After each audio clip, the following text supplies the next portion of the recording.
Iran ने अब 3000 से ज्यादा मिसाइलें फिर एक बार तैयार कर ली है और इन मिसाइलों में इजराइल की लोकेशन भी डाल दी गई है। सिर्फ ऑर्डर का इंतजार है। जिस तरह से ईरान ने तेल अवीव को मिसाइलों से जला दिया, अब वैसा ही होगा, लेकिन 3 गुना बड़े हमले की तैयारी अब मुकम्मल कर ली गई है।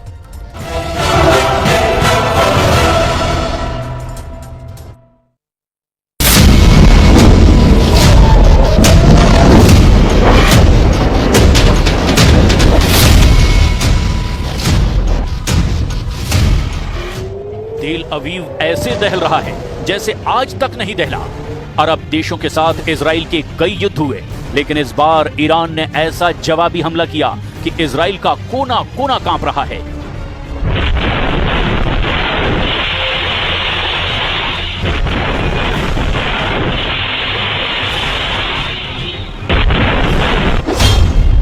पहले 13 जून को इजराइल ने ईरान पर अटैक किया।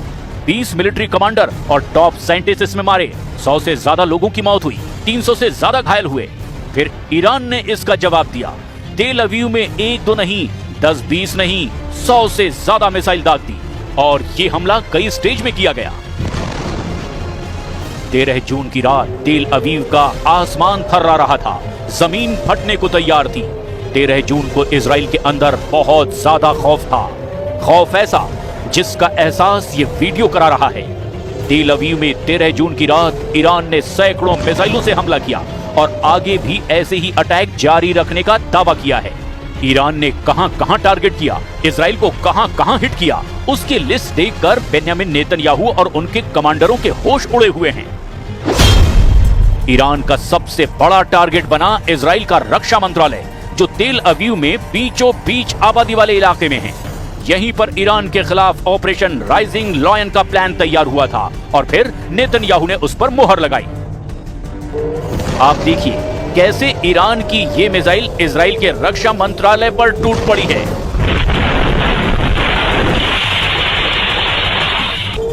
इसके बाद यहां से इजराइल की एयर डिफेंस मिसाइल लॉन्च की गई।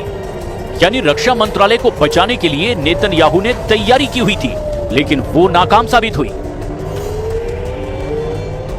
ईरान ने इजराइल की राजधानी तेल अवीव में कई और जगह टारगेट तबाह किए, लेकिन इजराइल के कुछ और अड्डे हैं जहां मिसाइल हमलों को रिकॉर्ड करने वाले कैमरे नहीं पहुंच पाए। तो ईरान का पहला टारगेट बना इजराइल का रक्षा मंत्रालय, जो तेल अवीव में है। ईरान का दूसरा टारगेट बना इजराइल का सबसे सीक्रेट एयरबेस नेवातिम, जो नेगेव के रेगिस्तान में है। ईरान का तीसरा टारगेट बना इजराइल का तेल नौफ एयरबेस, जो कि तेल अवीव से करीब 25 किलोमीटर दक्षिण में है। ईरान का चौथा बड़ा टारगेट बना ओवदा एयरबेस, जो तेल अवीव से करीब 230 किलोमीटर दक्षिण में है। इजराइल पर ऐसे हमले हुए कि नेतन्याहू की मिसाइल डिफेंस और एयर डिफेंस फोर्स पूरी की पूरी नाकाम साबित हुई। ईरान से लॉन्च हुई मिसाइलों की जानकारी 10 से 15 मिनट पहले ही मिल गई थी। इस दौरान इजराइल के मिसाइल डिफेंस को और चौकन्ना कर दिया गया। लेकिन जब तेल अवीव और बाकी मिलिट्री बेस पर मिसाइल गिरने लगी तो लगा जैसे इजराइल के हाथ पांव फूल गए हैं। इजराइल की जमीन पर ऐसे तबाही पहले कभी नहीं देखी गई। तेल अवीव के सबसे हाई प्रोफाइल इलाके, जहां रक्षा मंत्रालय का हेडक्वार्टर है, वहां से लेकर दूसरे बड़े अड्डों तक ईरान की मिसाइल ऐसी गिरी जैसे उन्हें रोकने वाला वहां कोई ना हो। ईरान के मिसाइल अटैक को नेतन्याहू बार बार अपनी टीवी स्क्रीन पर देख रहे हैं। नेतन्याहू देखकर हैरान हैं कि ईरान से हुए इस हमले को पूरी तरह से रोकने में वो कैसे नाकाम रहे। नेतन्याहू बेचैन हैं कि अगला हमला हुआ तो इजराइल को कैसे बचाएंगे। ברור שאנחנו מנסים לפגוע במשגרים ובטילים שנשלחים אלינו כרגע, אבל המטרה של המבצע היא קודם כל לטפל ביכולת הייצור של הטילים הבאים, של אלפי הטילים הבאים, עשרות אלפי הטילים הבאים, וכל אמצעי הייצור האלה הם מעל הקרקע, הם זמינים, ואנחנו מתכוונים לפגוע במירב של היכולת הזאת. זה לא פחות חשוב כיעד. नेतन्याहू ईरान की मिसाइल टेक्नोलॉजी को लेकर के इसीलिए तनाव में होंगे क्योंकि ईरान की तरफ से जो भी मिसाइल फायर की गई उसे रोकने में अमेरिका से मिला थार्ड सिस्टम भी फेल हो गया। थार्ड सिस्टम अमेरिका का सबसे अचूक और दुश्मन के हर वार को रोकने में सबसे बड़ी गारंटी माना जाता है। अमेरिका ने यह सिस्टम दुनिया के उन कोनों में तैनात कर दिया जहां उसे सबसे ज्यादा खतरा नजर आता है। लेकिन जब ईरान से मिसाइल दागी गई तब third missile defence system fail हो गया। थर्ड इजराइल को नहीं बचा पाया, जबकि ऐसे 2 सिस्टम इजराइल के पास हैं। इजराइल का अपना एरो मिसाइल डिफेंस सिस्टम भी फेल हो गया। ये इजराइल का बनाया गया अपना सिस्टम है। इजराइल का David sling air defence system भी नाकाम हो गया। इसने भी नेतन्याहू को मायूस कर दिया और इजराइल का मिस्टर भरोसेमंद आयरन डोम भी नाक रगड़ता हुआ नजर आया।